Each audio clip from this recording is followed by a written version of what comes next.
Hi, welcome to Apex Concepts, where I talk about Apex concepts, except at a bit of a more mild pace. Now, Invision, his backstory goes a little bit like this. Brian Hertz was a kid who grew up on Charon, and, his parents died to the oppressive organization that will set up shop on Charon. And so since then, he has devoted his entire life to beat this group. Now, what is this group? Well, we're not going to talk about it much, but I will talk about its individual hitmen, or hit people. I don't know, because some of them are female. I don't know what to call them.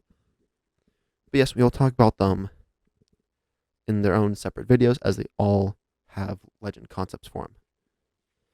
Now, essentially, why did he join the games? Well, he joined the games, of course, to get back at the people who are oppressing Charon. Well, Charon is a moon, so it's not like a planet, but still, the people of Charon have rights too. And so essentially, he joins the games, kind of like a feud situation where it's an alliance. So now the syndicate kind of comes in and tries to help him get rid of the group, but most attempts have been futile. Alright, so basically he's going to be an assault-based legend, focused on, kind of getting out of line of sight and jumping out at you, gunning you down, and immediately leaving the area. Alright, so we'll get into his passive. Adapt and improvise. So essentially, he moves faster, 5% faster, and when he's finishing an opponent, he gets this like menu-esque thing during the finisher. And you could choose to upgrade like 4 attributes. Or gain 4 attributes, I guess. Okay, so these 4 attributes are max health, where essentially he just gains a little bit more max health. At minimum, at upgrade level 1, he gets 2 extra max health. At max level, he gets plus 10. And damage boost. Same thing. At minimum level, he gets a 3% damage boost. At maximum level, he gets a 10% damage boost. And vampire. So essentially, he heals health and shield when he knocks an enemy. At low level, it's 15 health and shield. And at highest, it's 30. And then last one is going to be the improved cloak. And so essentially, the cloak just gains more like seconds per charge of cloak. In the final upgrade, will give an additional charge, right, plus 1 more second of cloak. And so that means the very beginning upgrade is 0.25 seconds, and maximum upgrade is 1 second plus an additional charge.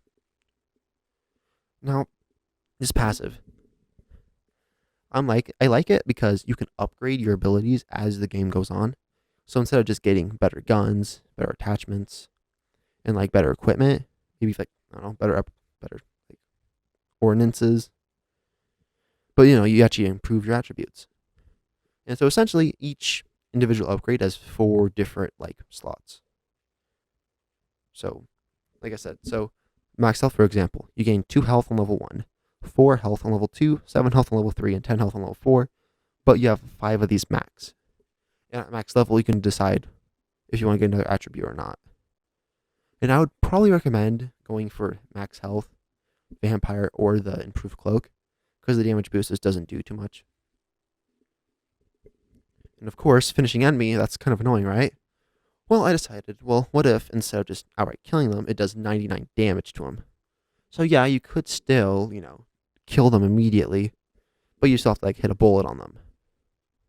Or like, I don't know, 1 thermite tick. If they're in the ring for even like 1 second, then they're dead.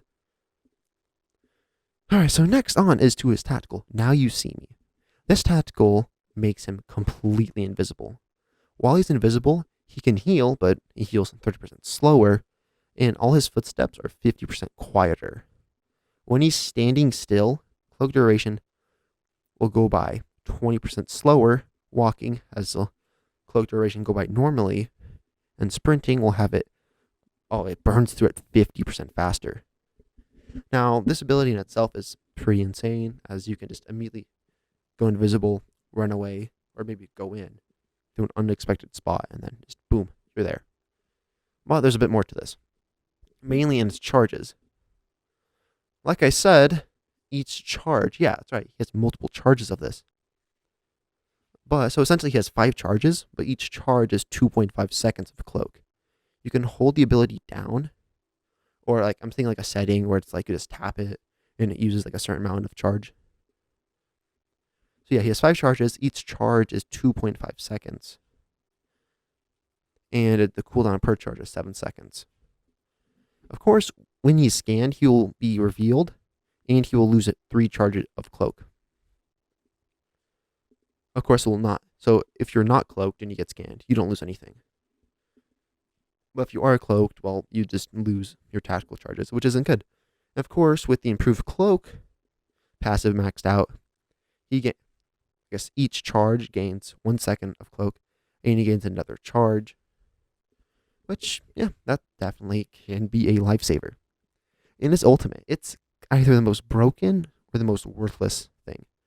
So essentially, he can hack into an enemy like building, and you could pretty much take that, right? Or he could hack into an enemy and take their ability. So let's say there's a caustic barrel on the ground, right? He goes over to her ultimate button. He can now place down a caustic barrel. Or I'm thinking like he placed down like 3 of them, right? Although it's gonna be like kind of a Wraith situation, right? Where you a certain number of ult charge, and it just goes away. Same thing with any other building type legend that includes Gibraltar. And if he hacks into a legend, he can take their ultimate and use it as his own.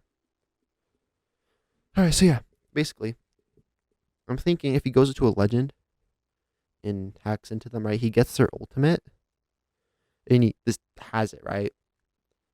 And I would say his ult still charges up. And of course, the cooldown of his ultimate is 250 seconds. I want to say after like a minute, you lose whatever ability you took. So this would be really good if you take like a Horizon's ability or like an Octane's ability, right? Well, Horizon, you would have to go to the gravity lift and then use the ultimate. And speaking of that, right, wouldn't you taking the ultimate be a lot better? Well, yeah, here's the thing. Taking a tactical only drains it by 25%, which, as I'm thinking about it now, it's literally only... Actually, not here. We'll make it drain more. We'll make it drain 50%, because that's a bit better.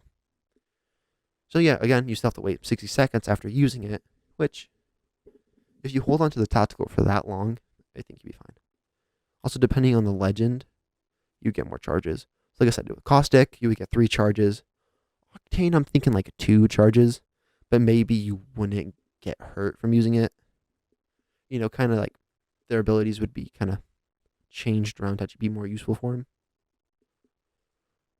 And, well, the thing is, it could be completely useless if you grab, like, I don't know, a Horizon Ultimate when your team already has a Horizon.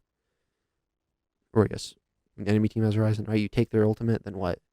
You trap them, but then it's Horizon. She just get out of it immediately. Although I will admit, it is pretty funny if you take like a Mirage ultimate, then you just, use the dance party, go invisible, then you go invisible even more. Then you make your own decoys. That's why I'm thinking actually Mirage would probably be one of the best people to steal abilities from. Because people aren't going to expect, a decoy, right? Oh yeah, okay. One last thing about his ultimate. So, you would think, oh yeah, I'm just going to die, right? The moment I go to take their ability. No. It's kind of like the sniper view thing. You can aim down someone. It takes like 3 seconds, right, to take their ability. Of course, for Mirage Decoy, you need to zone down their decoy, and you get that ability.